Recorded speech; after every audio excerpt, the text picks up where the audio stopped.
Hey guys, it's Chris with Battle Beaver Customs. Today we're going to go over how to install a full chrome shell. I sell these. There's some things I wanted to go over in a video that I don't feel I can really just put in a description and you guys understand what I'm talking about. This controller I've worked on so far, it has custom ABXY, a chrome faceplate, a custom home button, a red LED. So we're just building up video by video. Now we're going to take off this chrome faceplate, go ahead and chrome the rest of this thing out. So, as you've probably seen in the other ones, go in here, pop off these side caps, and if you're wondering, can you pop these things off and on a few times? It's probably my 5th time to take this actual set off in the last 20 minutes. Battery's off. Take your 5 T8 screws out of here. And what we're going to go over, a lot of the, I mean guys, I'm not the cheapest out there when it comes to these shells, but I will always answer your questions, I'll help you out, and I'll get these things feeling and performing like they should. If you buy one from China, they send it to you, and you just better know what you're doing and know how to fix it. So you buy it from me, buy it from somewhere else. I do care a little bit, but at the end of the day, I'm here because I'm a gamer and I want you guys to know how to do it the right way.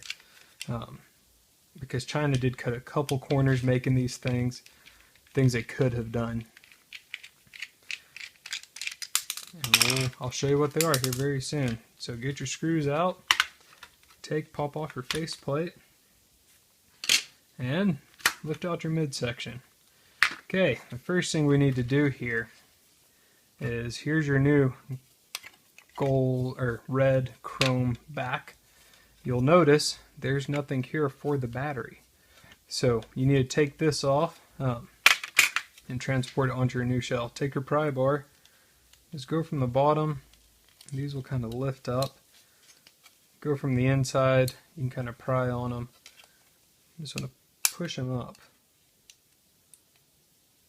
That'll get them off the clips. Then you get close to here, press them in, and that'll slide off. So you have this little metal tab. You're going to need that to go right in here. That'll go in. Probably won't snap in all the way, but as long as it's in the holder, fine. Another thing that's just a big pet peeve of mine is on the Xbox One, you'll notice when you press the triggers, there's a real soft hit, and when you let go of it, a real soft return. Well, that's all because you have a little piece of foam right in here. See it on both sides? What you can do, if this is your controller, I would probably recommend taking that and just working it up and pulling that off and then gluing it to your new shell, or maybe just like a dot of super glue to hold it into your new shell. Since I use these shells for hydro dipping, so forth, I like to leave them in there. But what you can use instead, these are just little pieces of Velcro. They'll serve the same purpose. Really anything you want to go in there you can use. But I already cut these down to size. Just take a little piece of Velcro, take the sticky back off of it.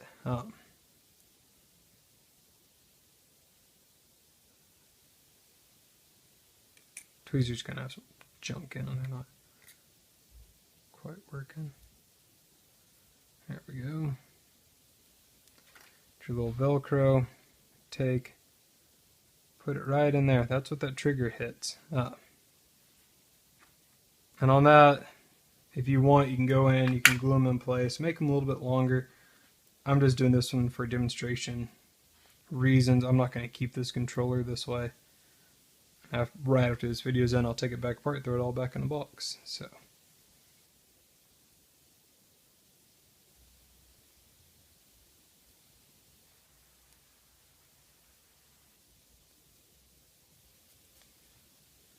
Take that off. I like Velcro because it's inexpensive, does a good job. Those strips probably could be a little bit longer, but it'll work for now. At least get the point across. So that's all you have to do to prep this back half of the controller. Now we need to change out all this hardware up here. So like in the last one of my other videos, to get this inner guide button off, pull it up over this guide button till it slides a little bit. Keep some pressure on the back, kind of pry up and forward, and that'll slide right off real smooth.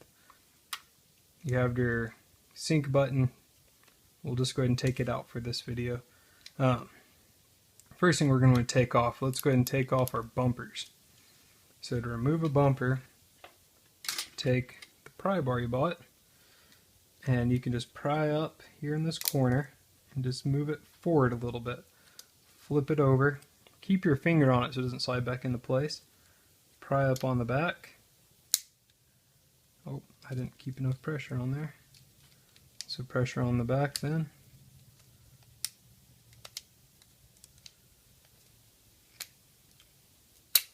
Oh, and when it comes off, it launches off sometimes.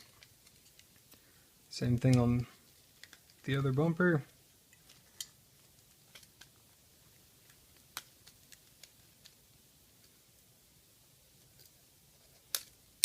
Maybe start with the back one. That may be the easier way. I think I've done it a few different ways. Okay, that's that. Now you got your triggers. They're kind of plopping around here. On the back of them, you have 2 Torque 6 screws. Take your Torque 6 driver. These are for sale in the eBay store as well, so you may want to grab a kit if you don't have them on hand.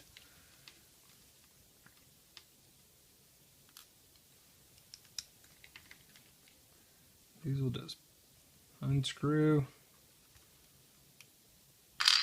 Get your new triggers, which are right here.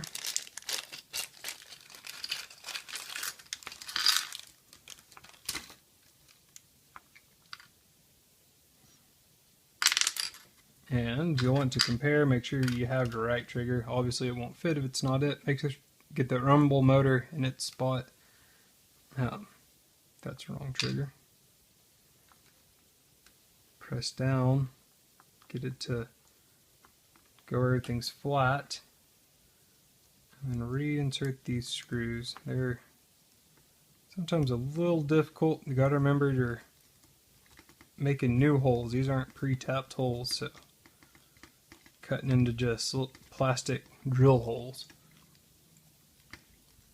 Put that hole in, or that screw in. Grab your next one. I'm going to show you guys a secret I have on this after we get these triggers done.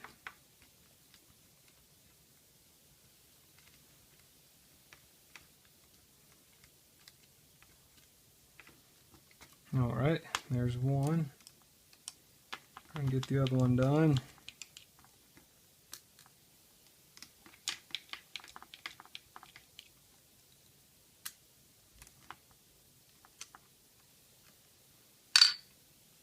Now's a great time if you don't want your trigger rumbles. Well, you can see how to remove them. They're right there. It's pretty self-explanatory.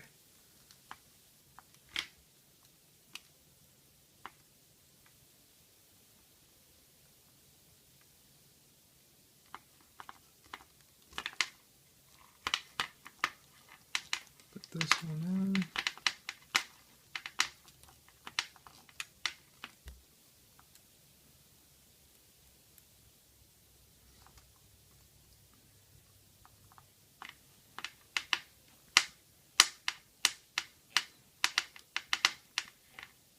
Alright, those are your triggers. And remember we talked about them not having all their spacers inside your stock trigger. You'll notice a little piece of foam right in here. Same thing, you want to take that off, put it on your new trigger, or use a little piece of Velcro.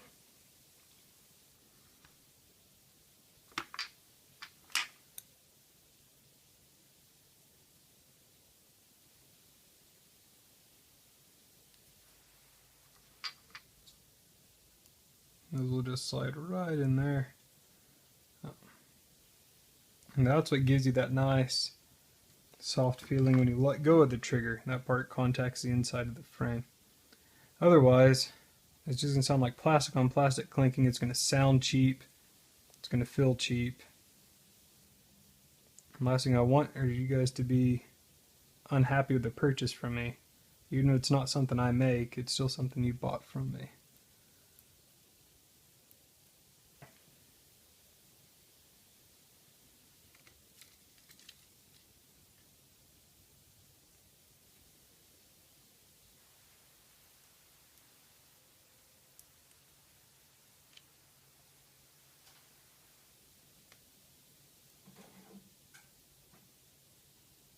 If you want these to hold in a little bit better, again, a little dot of super glue goes a long way.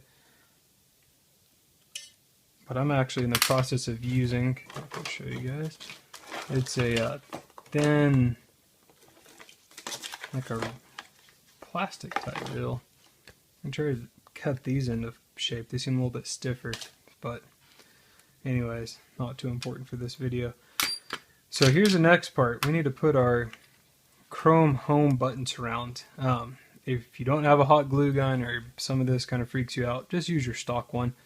But when you use these, you have two infrared LEDs here and here that talk to your Kinect. When you hit your sync button, they sync to your Kinect. If you have this on here, you can't see through it. Your Kinect can't see your controller, you can't sync your controller. Kind of a big deal. If you use a play and charge cable, you know, your controller will sync that way. You'll have no problems with it. But some of my people want it to function as stock, and that's what I try to give them. So if you look in here, you'll see a piece of foil. It's taped on the inside, and these two holes are right where those two sensors are, the two little infrared LEDs, and they look through this. This is a kind of a translucent smoke type color. So what I did, I ripped that foil thing out, and I just take it and place it,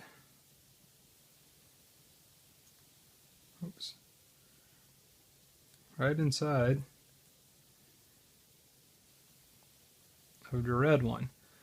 And what you can do now, take your drill, have a little 1/8 inch drill bit on here, and just drill out right inside this hole.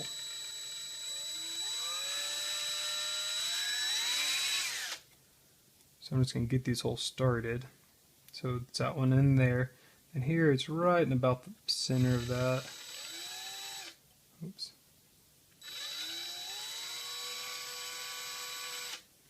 Okay. Just taking a little piece of foil out of there. The reason I do that is because I use that for multiples, is templates. And then just take and finish up these holes. And just say, go into something that's not your hand.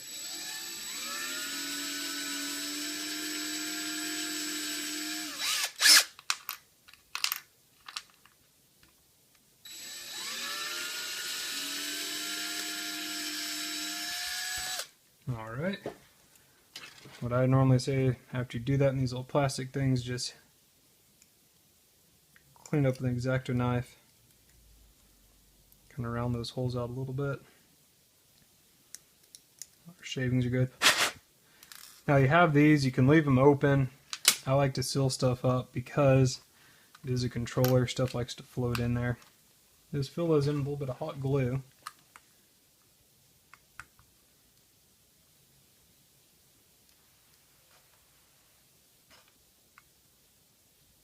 Pretty easy.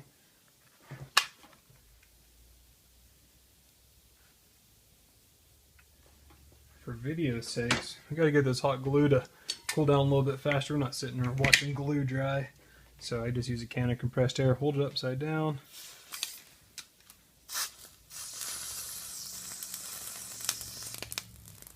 And that'll cool that hot glue down a little bit quicker than normal. That's a little secret right there. And then just lightly take, and that'll give you your contour. If you press into that, you can scratch this real easy. So I just want to leave it. Alright, do that on the front. Go on the back.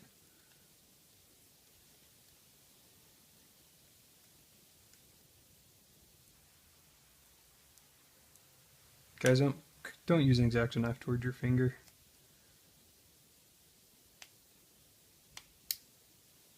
There's no way around that. But anyways, take your surround. The reason I'm doing this out of order, you notice last time I took the bumpers off after this. When you're putting it back together, it's actually easier to do it a little out of order. Get your sync button, slide it in here. And get your sync button. Take this, start from the back, get it to clip onto the back of the shell, bend it upwards, and then press it into place. Make sure your buttons move freely. You have that. Alright. Now take your bumpers and you want to take and slide it in here, kind of under, and it sits in front. Your white thing, that's actually your bumper trigger. And these just pop right over those two nubs. Just snap right into place.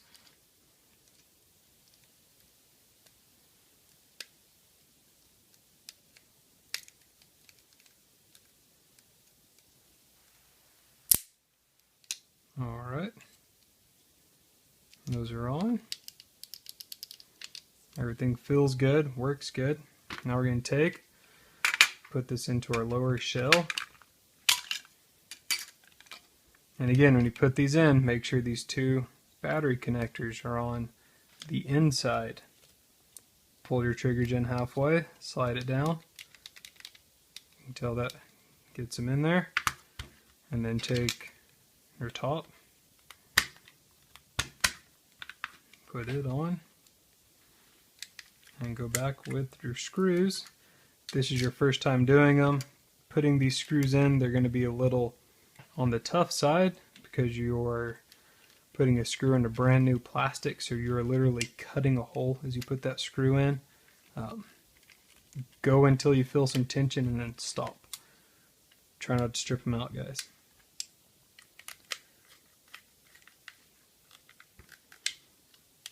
If you like this video, follow my channel, like my page, go to Facebook, find me there. It's facebook.com/XboxRefurb. You can find me on Twitter at BattleBeaverC. And heck, I'm on Instagram too, BattleBeaver Customs or BattleBeaverC, one or the other. My eBay store is BattleBeaver Customs. You can search for it, or there will be a link in the description.